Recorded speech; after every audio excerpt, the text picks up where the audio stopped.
السلام علیکم ورحمۃ اللہ وبرکاتہ۔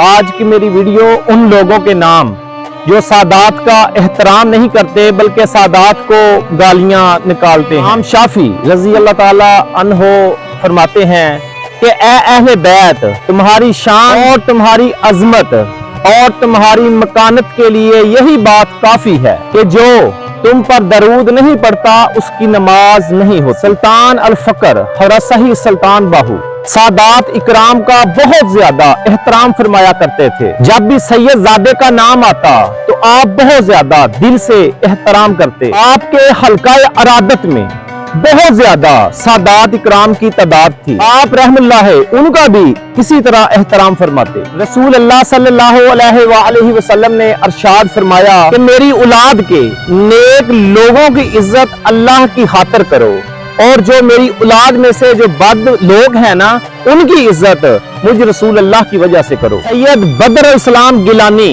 فرماتے ہیں کہ جو بندہ بھی سید زادے سے جیتنے کی کوشش کرتا ہے نا وہ یزید بن جاتا ہے، اور جو سید زادے سے ہار جاتا ہے پھر وہ وقت کا ولی حضرت جنید بغدادی بن جاتا ہے۔ حضرت امام باقر نے فرمایا کہ کوئی زمانے کا فقیہ ولی ہی کیوں نہ ہو، اگر وہ کھڑے ہو کر سادات کی تعظیم نہیں کرتا تو وہ دین سے خارج ہو جاتا ہے۔ رسول اللہ صلی اللہ علیہ وآلہ وسلم نے فرمایا کہ 4 شخص ایسے ہوں گے کہ جن کی سفارش قیامت کے دن میں خود کروں گا۔ پہلا، میری اولاد کی عزت و تکریم کرنے والا۔ دوسرا، جو ان کی ضرورتیں پوری کرے گا۔ تیسرا، کہ جب وہ میری اولاد میں سے کوئی فرد اس کے پاس کسی ضرورت کے لیے آئے اور وہ بھاگ کر اس کے ساتھ چل دے۔